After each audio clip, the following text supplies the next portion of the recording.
Okay, let's talk about alt tracking, what it is, why it's done, and some fundamentals that can help you learn and improve your tracks. I'm Cardiax, a Champ 3 main support player playing in Tier 3 Faceit Expert and Collegiate Overwatch. Thanks for tuning in. Alright, let's start with what it is. So, if you've ever queued ranked or watched OWCS, chances are you've heard of the term alt tracking. There's some nuance, but essentially it's just the process of keeping track of enemy ultimates during a game.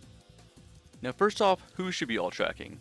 Now, in general unorganized play, anyone should be able to alt track, at least at a lower level than your typical 5-man alt track. You probably do it all the time, subconsciously. Like, I really want to overclock here, but they probably have Mizuki ult, so I'll wait it out or try and sneak up on him. Or I've built a really fast Kitsune rush and I want to use it as soon as possible before the enemy Kiriko gets hers. This level of critical thinking alone can make you a much better player, and can also result in your ultimates and cooldown usage to become a lot more impactful. But for organized play, the alt tracking role has historically laid in the main support's area of responsibility. Why? It's a long story, but essentially their main supports have a lower mechanical workload and have a more spare brain power for keeping tabs on this. If you're an aspiring competitive main support, you're going to want to take your tracking up a level, from the baseline of what do they have that might counter what I want to do. If you're trialing, being a concise and accurate alt tracker is a tricky but super rewarding skill to help you stand out among other trialists. Now that we know who can alt track, let's talk about how tracking works. When you press tab, you can see your team's scoreboard stats and their ultimate charge. Now importantly, the enemy ultimate progress is hidden. That's where alt tracking comes in.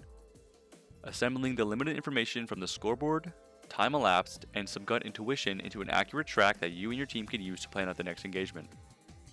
Alright, so before we can even worry about the track, we should make sure we know how ultimate charge works, right? So there's 3 aspects of ultimate charge. It's pretty simple, just damage dealt, healing done.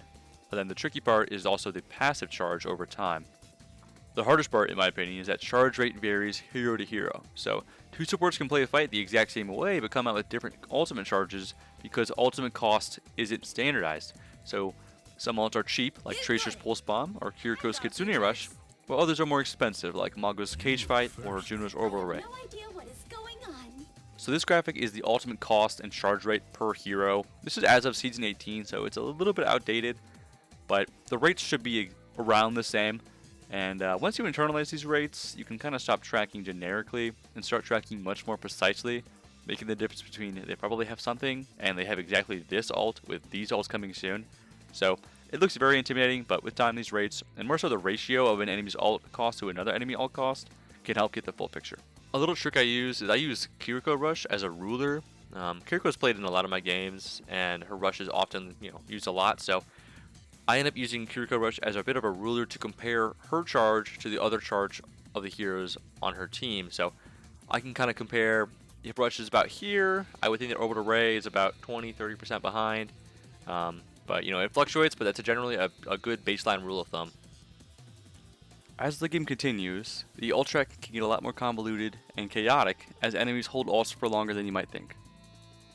I think a common pitfall for a lot of players who are learning ult tracking is that they can get pretty overwhelmed by some of these mid-round ult tracks, but importantly it all comes down to your very first ult track. That is by far your most important ult track, because ult tracks really build on each other, right? So a confident first ult track can lead to a good second and third ult track, which can give you a much better flow for the game. A second quick tip I have is that ever since perks came into the game, they're a really handy way to tell immediately who has ultimate off of the first couple of fights.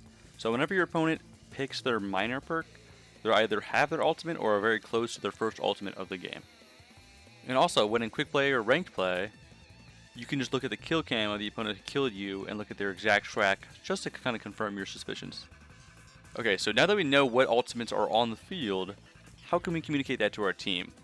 Now every mid support has a bit of a different method, but essentially mine is this. So first I'll state what ults they have, and second I'll state what ults they're close to.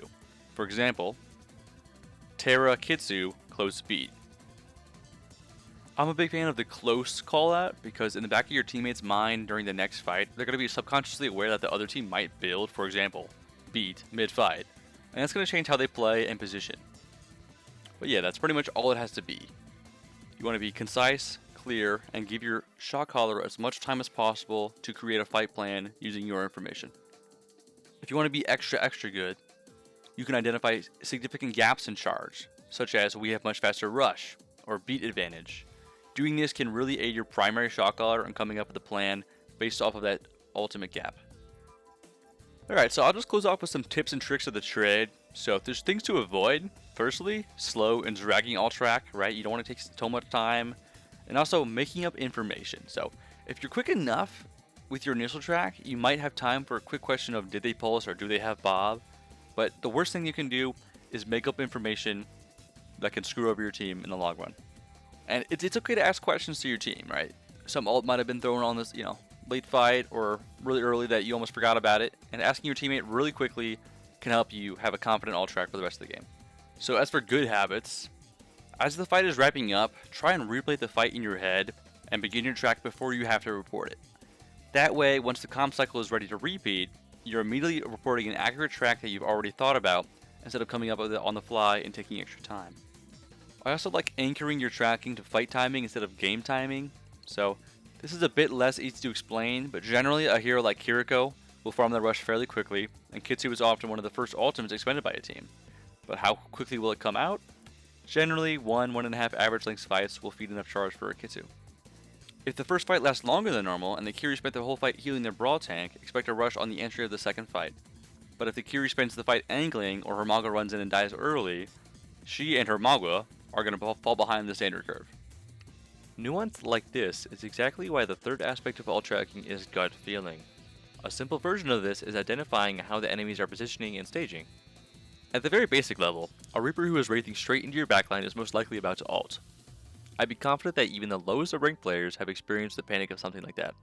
Same could be said for a Tracer triple blinking into your backline without shooting. More complex examples of positioning include a tank holding one corner closer than they normally would, or a flank angle widening out to the point where it seems too good to be true right before the core angle drops a flux on your head. If you're a little overwhelmed, that's to be expected. This video is meant to be a pretty comprehensive guide for aspiring competitive players, but if you're just starting out, here's a great way to begin. In your ranked games or quick play, track a single enemy opponent's ultimate. It'll be much less stressful, and it's easy to get the positive or negative feedback that can build a strong intuition over time. As you get better, expand to 2, 3, and 4 heroes until the point where you're able to comfortably track everyone's ults. And that's pretty much it. And remember, it takes time.